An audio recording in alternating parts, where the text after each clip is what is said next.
Let me begin by acknowledging the traditional custodians of the land on which we're having this incredibly important meeting today, the Ngunnawal people, and also to pay my respects to their elders past and present. But I'd also like to pay my respects to the Aboriginal and Torres Strait Islanders. They're both men and women who have contributed to the defence of Australia in times of war and also in peace. Here today I join a very large room of distinguished guests, among them General Murray, Commander of the US Futures Command, who I had the pleasure of meeting briefly last night. And as I look around here, there are so many long-standing friends and colleagues from many different aspects of my life. In particular, I'd like to acknowledge two of my fellow Shangri-La Dialogue colleagues, Dr. Anthony Bergen and also Gabe Brotman. So it's good to see you both. Many of us here also go back much further than that. I see Robert Hill here today, Ken Gillespie, and also, of course, Peter Jennings. Peter, it doesn't seem that long ago when we were both Chiefs of Staff in the Howard government, but I suspect if we counted back the years, it was a few years ago. But I also greatly value my relationship and long-standing engagement with the Australian Policy Institute, the Strategic Policy Institute, I should say. And I know that Peter and all of his ASPI associates have certainly not been sitting idly on their hands over the last few years. Since its establishment in 2001, ASPI has earned a first-class global reputation for cutting-edge strategic analysis and reporting. And I'm greatly honoured to return here today to an ASPI forum, now as the Minister for Defence, to address the Institute's flagship annual event. And it's not by chance that my first domestic address as Minister for Defence is before an expert audience, grappling with the challenges that are rapidly redefining our strategic environment. Challenges that are engaging our sources of national power in new, but also in long-standing ways. Challenges that are also impacting on the Defence Force Australia needs to have today and into the future. I'll take the opportunity here today to outline some of these challenges, as well as to explain the strategies the government is adopting to meet them. And by doing so, I'll frame some key considerations that strategic and military planners need to have at the fore of their thinking. Certainly, they are front of mind for me now, as I immerse myself in the many new responsibilities that I have in this portfolio. And as Michael said, less than 2 weeks ago, barely 2 days after being sworn in as Minister, I attended the Shangri-La Dialogue in Singapore. And what struck me there was a deepening sense of anxiety about the region's future. And there are very sound reasons for this. As I noted in my remarks at the dialogue, the Indo-Pacific is becoming more prosperous, but it is also becoming more complex and also more contested. Competition between the United States and China is intensifying. Trade and investment are being increasingly used as tools to build strategic influence, not just to gain commercial advantage. North Korea has shown absolutely no willingness to comply with UN security resolutions addressing its dangerous nuclear and missile programs. International law and norms continue to be challenged, and not only in the South China Sea. More and more frequently, malevolent cyber activity is threatening our own security and well-being. And terrorist groups continue to seek footholds and opportunities to establish operational cells and networks of supporters in our region. More than at any time over the past 7 decades, national sovereignty is coming under new and increasing pressure. And what this shows us all is that the common sense of purpose that has long driven economic liberalisation and tighter partnership in our region can no longer be taken for granted.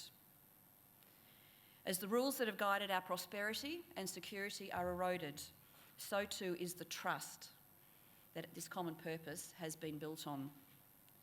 And so too is the ability of states to withstand new pressures and to avoid having to compromise their strategic interests and, in some cases, their national values. This is not something the Australian government and people can accept. Especially at times of uncertainty, adherence to rules matters. And let me be more specific. What a rules-based system or an approach means for Australia is this. actively upholding international law, reinforcing and not undermining the work of multilateral institutions, acting responsibly and transparently in assisting other nations, enforcing sanctions in response to rogue behaviour, not misusing technology under the cloak of deniability, and also punishing terrorists discriminatory. Australia will always identify with rules-based systems and work actively to support them. This does not mean, and let me be very clear about this, this does not mean we want to preserve the past as a way of shaping the future. Far from it. For rules are strengthened by being adapted to new realities. New rules also need to be written, especially in relation to potentially disruptive technologies that, frankly, have advanced faster than we have regulations to govern their use. As Prime Minister Lee of Singapore said so wisely at the Shangri-La Dialogue, he said this: "To bring the global system up to date and not to upend the system, this is what we need to do." And to this end, rising powers have a pivotal role in global prosperity. China and India in particular. Both must play a big part. But so too must smaller nations to ensure that their own interests and sovereignty are not overlooked. To secure the best possible outcomes, we need to ensure a collaborative, equitable approach to adapting current rules and to writing the new ones. Such an approach, or rather a core principle, is vitally important in the cooperative, security and economically interdependent environment that now defines our region. This need not stymie competition, nor make competition a negative concept, since rules are what makes competition work to all of our mutual benefit. But a win-win situation is only possible, after all, when everybody competes on an even playing field. What we don't want is disregard for rules turning competition into confrontation, or worse still, into conflict. And as we know in this room, history is littered with examples where this has tragically come to pass. Australia is, of course, under absolutely no illusion about what is required to safeguard the rules-based order. The 2017 Foreign Policy White Paper makes clear that Australia's influence draws on its hard as well as its soft power. It specifically notes that our international weight is underpinned by a strong Australian Defence Force and a willingness to deploy hard power to protect our national interests. As for the challenges emerging in our strategic horizon, these were largely anticipated in the 2016 Defence White Paper. And importantly, they have closely informed the government's decisions on capability, workforce, and of course, force structure. Decisions that taken together amount to a 10-year, $200 billion investment in a more agile, capable and potent Defence Force. A Defence Force that will see the biggest regeneration of the Royal Australian Navy since the Second World War. A Defence Force that is already transitioning to a fifth-generation Air Force. A Defence Force that is making new investments to deal with cyber and space threats and to significantly augment our intelligence and our surveillance capabilities. A Defence Force that is more closely partnered with industry than it ever has been before, as well as with our universities and research institutions to drive innovation, generating greater national capability. But this is not just about the money being spent. It is also about ensuring the flexibility and adaptability in our force structure to meet these new threats. The rapid pace of military modernisation in the region is stretching the ADF's force to their traditional technological edge, as well as its presence within and well beyond our long maritime borders. Whether providing naval support to the Australian Border Force off the north coast of Australia or operating the Jindalee Operational Radar Network. Whether training Iraqi armed services personnel or undertaking partnered intelligence, surveillance and reconnaissance flights from Butterworth in Malaysia. whether providing counter-terrorism support in the southern Philippines or training maritime security officers on new Australian patrol boats across the southwest Pacific.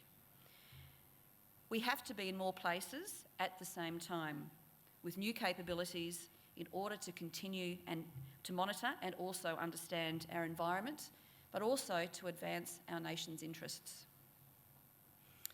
While we can make no assumptions about the character of warfare in the future, we must collectively do everything in our power to anticipate and plan for what most likely will occur.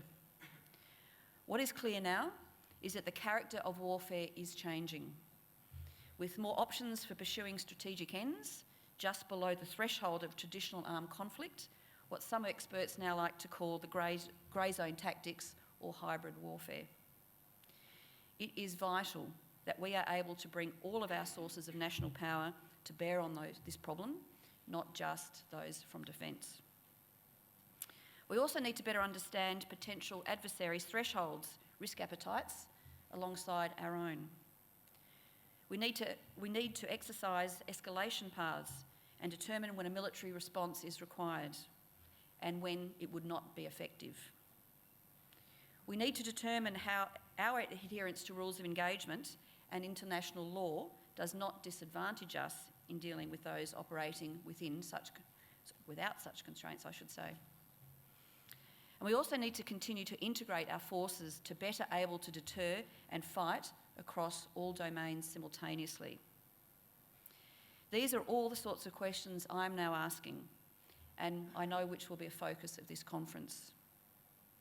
And I'm reminded here today, and cautioned, by what former US Defence Secretary Rumsfeld once said. He said this: "You go to war with the army you have, not the army you might want or wish to have at a later time." And as Defence Minister, I will be doing everything possible to ensure that our Defence Force is best prepared and equipped for the missions it will most likely need to undertake. So something else that I've turned my mind to, and I'll be talking about more over the coming weeks, is how does Defence best position itself in our rapidly changing security and technological environment? How do we, with our partners, make best use of emerging technologies in the capability platforms we're in the process of acquiring?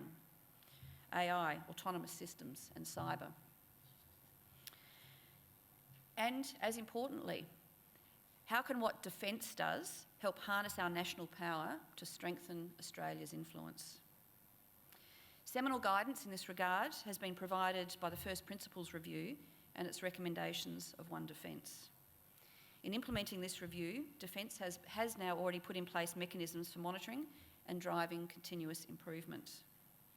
We now have a stronger and more strategic centre to drive organisational decision-making. But I'm very conscious and aware that this and other reforms must continue to evolve and continue to transform Defence in ways that are responsive to how strategic policy and emerging technologies evolve.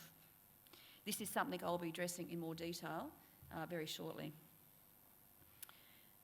The key for a highly capable but modestly sized Defence Force, like Australia's, I believe, is being smart about how we respond to strategic and technological trends that are becoming less favourable to our national interests.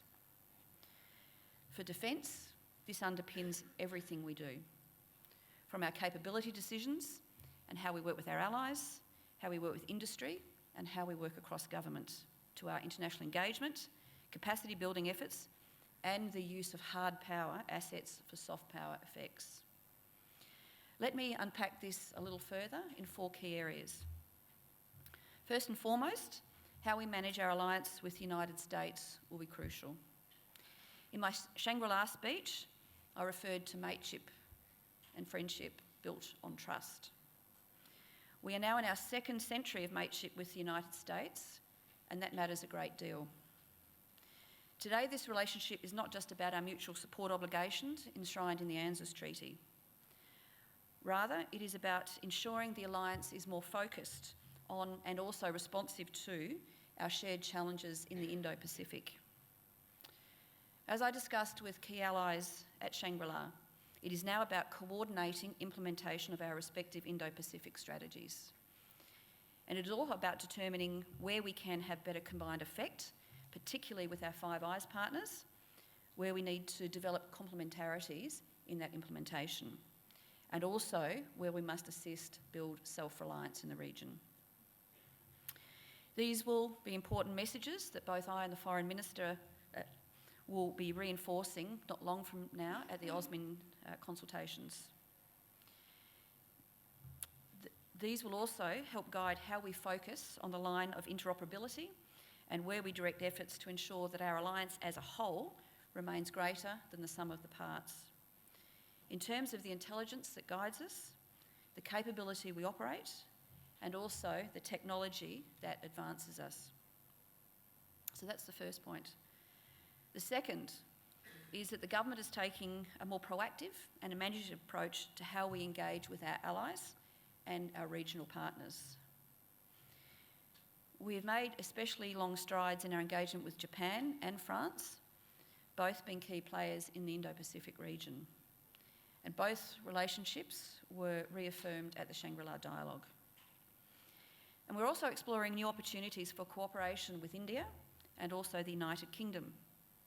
At the same time, our engagement with regional partners continues to go from strength to strength, since being mainstreamed under the 26 White Paper. Under our Defence Cooperation Program, we have delivered wide-ranging capacity building and training support, both in country and also here in Australia, to a host of regional countries. And we've become a little more imaginative in how we're doing this. A good example of that is the support we provided to Vietnam in airlifting its peacekeepers to South Sudan. This served not only to assist our own UN peacekeeping credentials, but also it enhanced our standing in the region by helping others shoulder more responsibility for the global rules-based order. These are all important investments in deepening trust, with practical benefits ranging from frank, high-level dialogues with traditional and also increasingly non-traditional partners to expand our collective access in the region. And thirdly, Defence is working more closely with other government agencies today than it ever has to broaden Australia's influence in highly tangible ways. An excellent example of that is this government's Pacific Step-Up program, which the Prime Minister announced last November. Building the resilience of our Pacific neighbours and helping them reinforce their own sovereignty demands a whole-of-government response.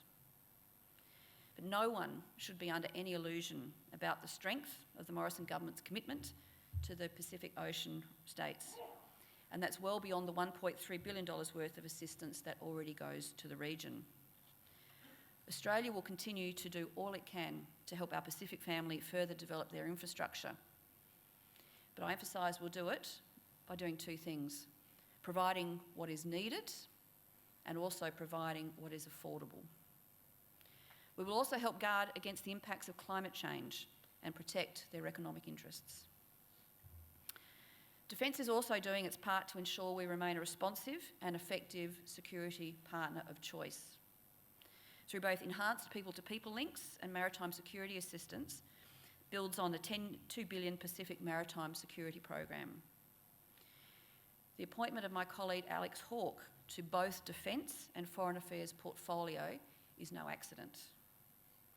It is an investment in continuing whole-of-government's effort in this area, and I very much look forward to continuing working with the Prime Minister and Foreign Minister to this end.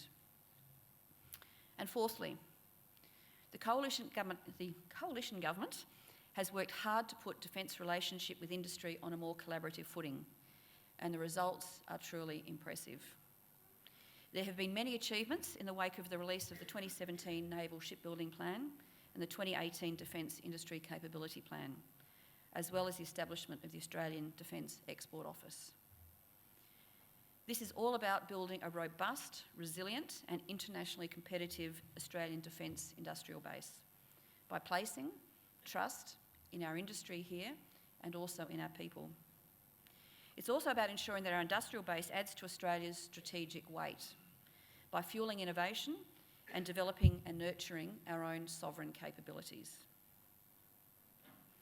So on a final note, let me emphasise an overarching capability that guides how defence makes its contribution to Australia's national power. And that capability is foresight. Defence white papers do not work on a set and forget principle, even comprehensively cast documents like the 2016 Defence White Paper. They remain under constant review to ensure we can deliver against the shifts in the strategic environment and the emergence of new technological challenges. This comprises internal classified processes that do three things. Firstly, stress test our policy settings on a rolling basis. Secondly, annually and comprehensively reviewing Defence Force structure plans. And thirdly, adjusting budget and spending to achieve the integrated investment program. Getting the balance right between longer and short-term needs is no easy task, especially given the long lead times that some of the new capabilities require and the costs and risks associated with life cycle extensions. But as I noted at the Shangri-La Dialogue, no country can bank on its past or assume its own future. The Morrison government is firmly committed to Australia authoring its own future in a prosperous and secure Indo-Pacific region. Investing in a capable and potent defence force, one that can provide credible deterrence and withstand and counter coercion, will be an integral part of this commitment. You all here today, as national security and defence experts, know all too well that when Australia's security and our place in the region and the world are far too important not to be the subject of rigorous contestation. That is why the work of institutions like ASPI is so invaluable. Even if we don't always agree with each other, that is a good thing, if not a great thing. I know this conference will provide important inputs to those ends, and I very much look forward to being briefed on the outcomes of your deliberations today and working with all of you in this room as we implement our new path. Thank you very much.